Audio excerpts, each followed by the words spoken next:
How to limit battery charging to 80% on iPhone. To get started, first of all go ahead and open up the Settings application on your phone. Once you're here, scroll down and tap on Battery. You will then be taken to the Battery Settings page.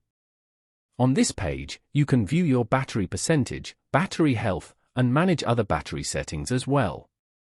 You can also view the battery usage by app below. Now, go to Charging as shown. You can view and change your charge limit over here. You can also choose whether to turn on or off the optimized battery charging. If you want to limit the battery charging to 80%, then drag the slider to the left to 80% limit.